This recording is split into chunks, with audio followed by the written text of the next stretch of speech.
Some news before we talk about the newest banner. Hot off the presses, we got this month's calendar, and the next new heroes banner is coming in 1 week on the 16th or 17th for most people. This banner is almost certainly going to be for Engage, and this happened when 3 houses came out back then. We got Byleth and the house leaders in Fae a couple days before the launch of the game. If you're curious on how the male and female situation will be handled, we ended up getting male Byleth for free if you bought 3 houses, and female Byleth was the one on the banner with Edelgard, Dimitri, and Claude. Male Byleth then showed up on the next legendary or mythic banner, and he entered the permanent pool from there.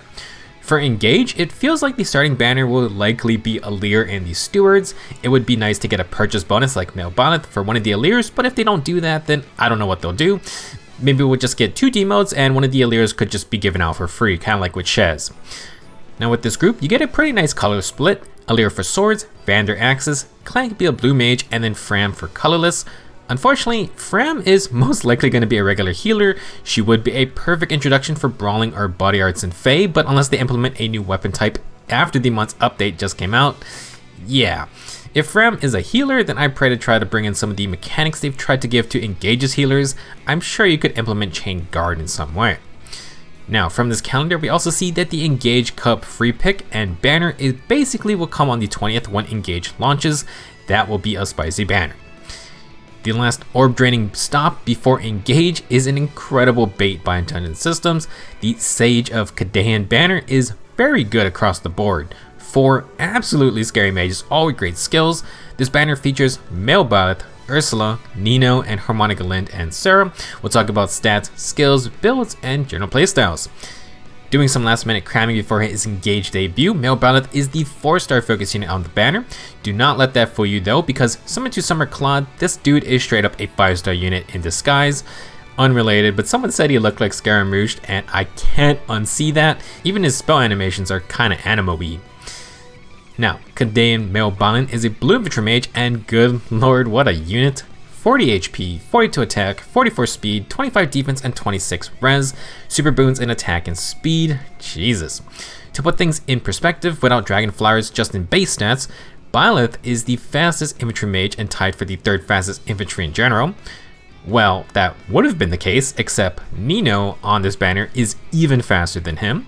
Regardless, stupidly good stat spread, and he doesn't sacrifice too much defense or res either. Byleth will be able to tank a hit, and good lord is he going to dish out some damage. What truly makes him like Summer Claude though is that like Byleth will keep his legendary alts Sublime Heaven special. 2 cooldown Draconic Aura type special, and against dragons or beast, it's basically a flat out 2 cooldown Dragon Fang. Sublime Heaven also pierces damage reduction skills, so yeah, Khadein male Byleth is one of the few mages with DR piercing who doesn't even need to use Special Spiral 4. This is somehow a freaking 4-star focus unit. Despite getting unique skills, Byleth does bring speed and res finish 3. This is the first unit to have a tier 3 finish skill, and this is a good sign we may start to see more. If you use Byleth for the first 3 tiers, you can now inherit the tier 4 from Ascended Tiki, and you could pick up speed and res bulwark from her too. Finish skills are in high demand, so hopefully more tier 3 versions come out on non-5 stars. In addition, Byleth has low speed and res 3, which is always good as ever. For his weapon, Guide's Hourglass, Byleth gets accelerated specials, and at start of turn, if he's within 2 spaces of an ally, he gets a status that makes it so terrain does not slow him down, and he's going to get the dodge status. If Byleth initiates combat or he's within 2 spaces of an ally, he gets +5 to all stats and tempo in combat. As a support skill, Byleth gives all allies within 2 spaces, +4 to all stats in combat. Omni Drive, nice and simple. If you aren't familiar, Khadein is taking the desert theme seasonal for this year, and in Fire Emblem games, mages are not slowed by desert tiles. All the units here will get the status that makes it so they aren't slowed by terrain, however you still can't cross terrain you normally can move onto. What this means is Byleth gets to move through forest tiles for free, but he still can't cross mountains or water. In terms of combat, male Byleth gets faster specials, dodge, tempo, and +5 to all stats. Not the fanciest weapon, but perfectly fine for a 4-star focus unit with Sublime Heaven. In addition to all of this, Byleth does provide an Omni Drive buff. Like in Engage, the professor is going to pass around some stats to his students. Overall, Khadein Byleth is an incredible unit. He can nuke people with Sublime Heaven like his legendary ult, and you have a pretty good weapon that gives Byleth survivability via dodge. As a reminder, tier 3 finish skills grant +6 to their stats, and they keep the +5 true damage part when your special is ready. You do not get the healing though. Byleth can keep speed and res finish and upgrade to the tier 4, however in all honesty you want attack and speed finish 4 instead. Sublime Heaven scales with attack and Byleth can charge it up in one action since he gets tempo. He has dodge to tank a counterattack and he has the speed to double, although you will need no follow-up from other sources this time. However, Byleth may not need to double or use tempo to charge Sublime Heaven because he can just run times pulse. Like his legendary ult, you pre-charge Sublime Heaven and just nuke enemies in one hit. He also pierces damage reduction. However, on this banner is the tier 4 times pulse. I'll talk about it more later on, but essentially after every fight, times pulse 4 will recharge Sublime Heaven. While low speed and res gives Byleth more damage, he can also run speed preempt 3. He is definitely fast enough to try it out, and you always get advantage to proc Sublime Heaven. Good lord. From Khadein Nino on this banner, you can get attack and speed finish 4, speed preempt, and times pulse 4. You will need multiple Ninos though, so good luck. Any attack finish 4 is Byleth's best A skill because you get the +7 attack and the 5 true damage.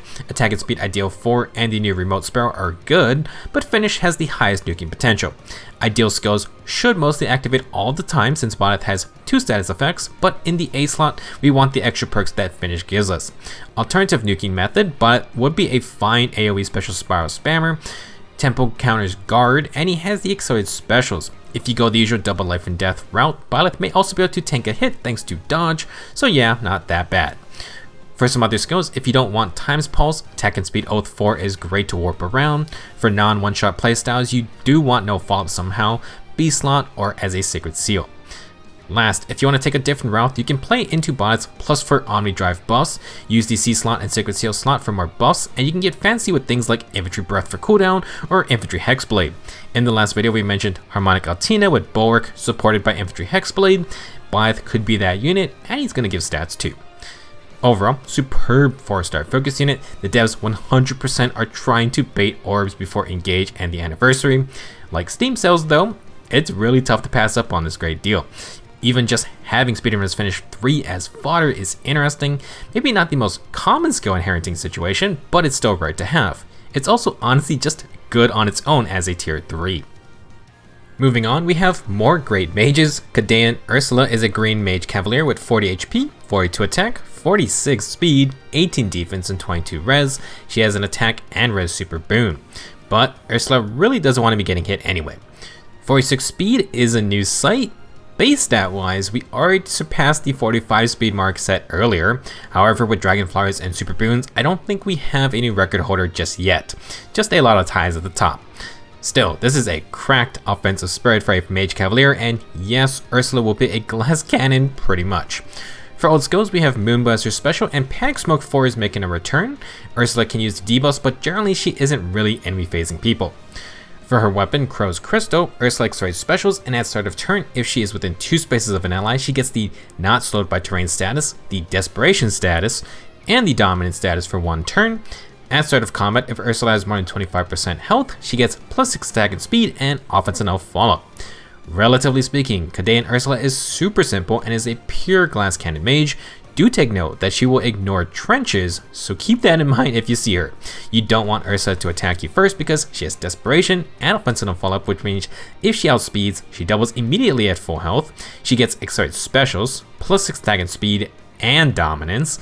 That's a lot of firepower potential.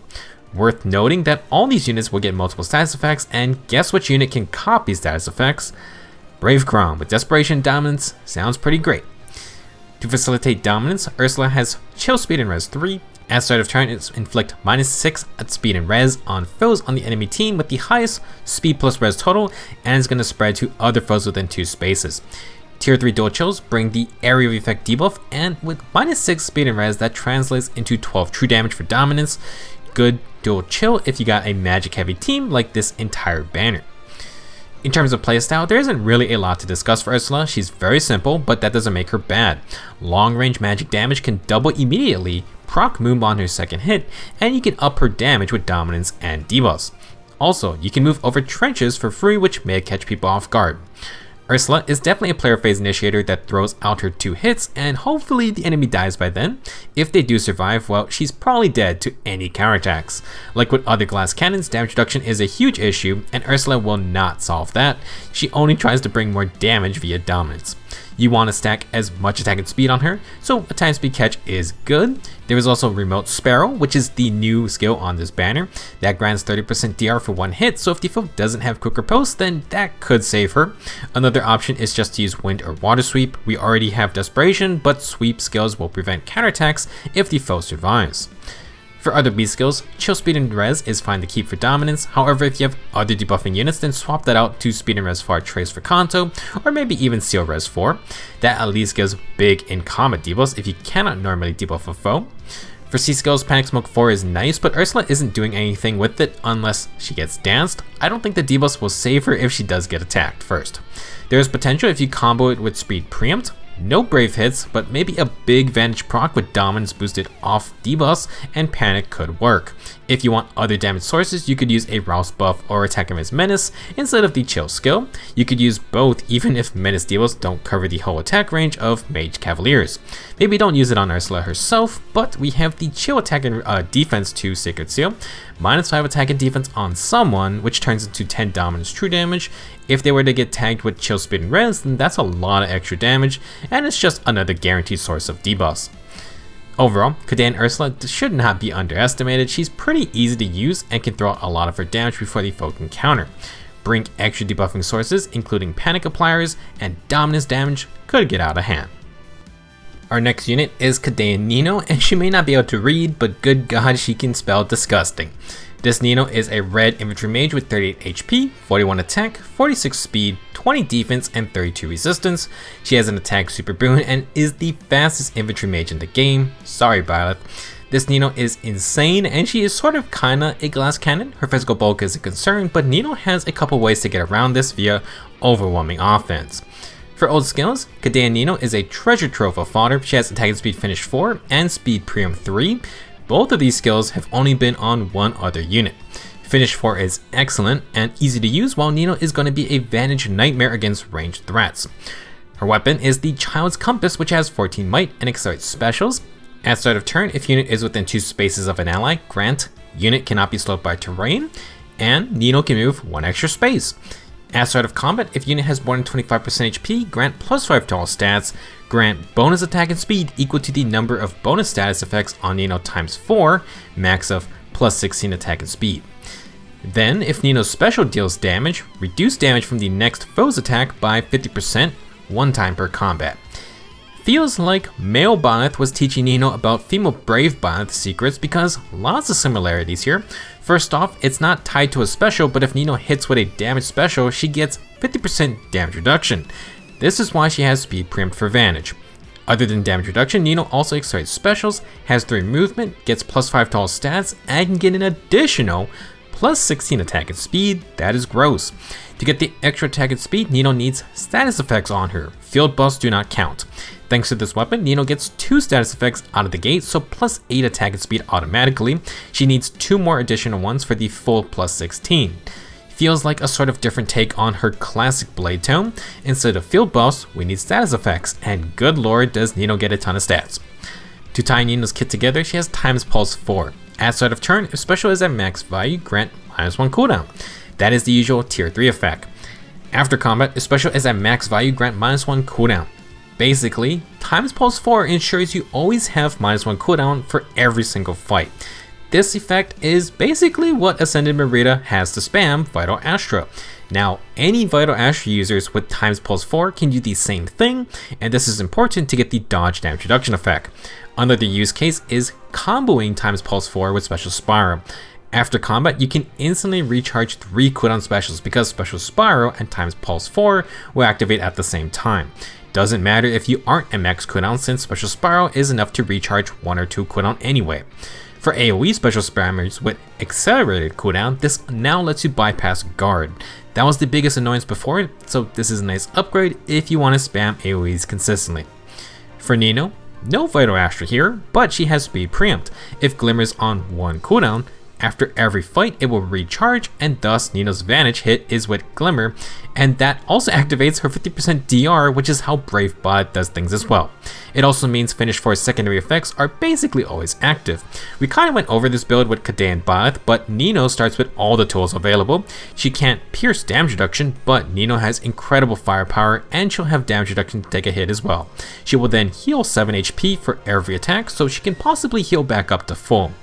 One of Nino's best perks is her 3 movement, and she can move through forest tiles freely too. Funny enough, her 3 movement could backfire since you might move outside of Finish 4's 3 space range. Just watch out for that. Honestly, you don't have to change anything with this base kit. Basically, you got a part flying, part cavalry mage cavalier who gets infantry skills. Nino mostly just wants 2 more status effects, which you will probably need help from allies with. If you got 4 statuses for Finish 4 active, she reaches 83 attack and 74 speed. Doesn't even include speed preempt debuffs or sacred seals. That ain't right, man. To get to max power, Nino would appreciate status effects like no follow-up from infantry speed tactic or infantry no follow. Our book 7 freebie grants a follow-up denial status, and ground orders can provide warping. We can get these statuses from attack smoke 4 or oath 4, but I don't think Nino ditches times pulse 4. While a lot of dual or harmonic skills grant a bunch of statuses, one of the easiest ways to get to 4 bonuses is with Asker's C skill. Resonance Blades and Resonance Shields are 2 status effects, so easy peasy. Some other skills I would look into for Nino are no follow-up as a B skill or Sacred Seal. Special Spiral 4 also lets her pierce damage reduction, and like we mentioned, you can fully recharge 3 cooldown specials like Accelerate Dragon Fang. Personally, I don't imagine many would change Nino's base kit, but she's in a decent spot to experiment, like with Special Spiral 4. High mobility, an absurd amount of attack and speed, and 50% DR potential makes Khadein Nino a pretty great unit. If you want to get Nino, you might run into Harmonic Khadein, Linde, and Sara. These 2 are a red mage cavalier with 37 HP, 44 attack, 45 speed, 16 defense, and 27 res. Linde has an attack super boon, and good lord, those are some offensive stats. We are so close to a unit having base 45 attack, 45 speed. It is extra impressive coming from Harmonic Linde though, because she's a mage cavalier, and these guys have the least amount of BST available. To achieve top tier attack and speed, Linde has horrible defense and not the greatest HP or res either. Despite that, she tries to not be a complete sitting duck if hit. Will she succeed though? For old skills, Linde has Luna as her special. She then comes with speed and res 4 trace and defense res smoke 3. First time this skill is returning, and there is potential to use Kanto to set up the Pathfinder routes. For her weapon, Linde and Sara have the Celestial Globe. 14 might accelerate specials, and at start of turn, if unit is within 2 spaces of an ally, grant unit cannot be slowed by terrain, and the no follow-up status to Linde and allies within 2 spaces for 1 turn. Big difference for Linde, she gives allies the ability to ignore terrain movement penalties, not to mention she can give any class the no follow-up status. Now if Linde initiates combat or is within 2 spaces of an ally, grant +5 to all stats, deal true damage equal to 20% of speed, including on AoE specials, and reduce non-special percent damage reduction skills by 50%. Like a faster dual leaf, Harmonic Linde cuts damage reduction effects in half. It ain't full DR piercing, but it applies on every hit, and Linde has some decent damage. She gets half of Regno Astra on hit, and she has accelerated specials with no follow-up. Good chance to outspeed too. Solid perks, although Linde will need to tank a hit here, that might be an issue for her low defense. For their Harmonized skill, grant Resonance Blades, Dodge, and Breath type cooldown to unit and allies from these same titles for 1 turn. Offensively, more attack and speed and cooldown reduction is good for everyone. Linde appreciates the cooldown since you don't have to run Heavy Blade. To help tank a hit, Linde will have the Dodge status. Unfortunately, you need to activate the Harmonized skill to get it, but that can let her tank a hit with her lower defensive stats. Well, technically not completely true. That's because Linde brings in Remote Sparrow, which I've mentioned a few times already. If unit initiates combat, grant +7 attack and speed and reduce damage from the first attack by 30%. Remote Sparrow is only for ranged units except healers. It is the ranged equivalent to Surge Sparrow. You won't get insane max percent HP healing, but Remote Sparrow grants damage reduction, and that's quite valuable for the generally squishier ranged attackers. Definitely a solid skill if you want to survive a counterattack. It ain't Fallen Star levels of dumb, but it's better than nothing. Similar to Surge Sparrow, you only need Swift Sparrow 2 to inherit it, so it's very easy to pick up, and you can get Linde's Far Trace or Defense from Smoke. Maybe not the main focus, but some of Harmonic Linde's best traits are her 2 support effects. Linde can make any bunch of units on your team able to traverse terrain.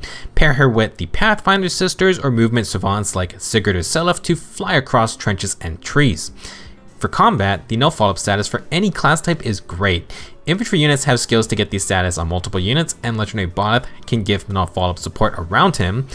However, Linde can pass no follow-up to units like Winter Sothis, so she can continue using Special Fighter, or it can go on any offensive Cavalier or Flyer who don't get access to flow skills. Range units come to mind, and it also lets you combo skills like Desperation or Wind and Water Sweep. Please remember though that the no follow-up status requires a speed check, so not everyone can utilize it. Not a problem for Linde's fellow bannermates though. For personal combat, Harmonic Linde can have damage reduction and gain a little bit of extra damage for stacking more speed. With her Harmonic skill, she can get bonus cooldown reduction, but you could also just run the low cooldown Glimmer, Moonbow, or Ruptured Sky. The main concern for Linde is surviving a counterattack. 30% DR from the remote Sparrow is good, but her base defense is so low. Chances are better with dodge via the Harmonic skill to stack with, but you may not always have it up. You could bypass this with Wind or Water Sweep to ignore counterattacks. You give up Far Trace, but perhaps it's worth it. That said, with Konzo though, you can make some interesting plays with Pathfinder from Defensive Smoke. This is further enhanced with the terrain skipping status. If a map has a lot of trees or trenches, you gotta watch out for Harmonic Linde and her team. Overall, Harmonic Linde and Sara do look pretty strong. If they can survive, they have ways around damage reduction. While this banner is mainly about super fast mages with tons of firepower, Linde offers some neat utility for her whole team. It's always a good benefit to have around. That'll wrap it up for the Sage of Khadein banner. Let me know your thoughts on this very impressive group of units. I hope you finished farming the New Year's Tempest Trials because we have a 3rd one in a row coming up. Khadein Soren will be the reward unit and we'll talk about him next time. Good luck summoning on this banner and see you soon.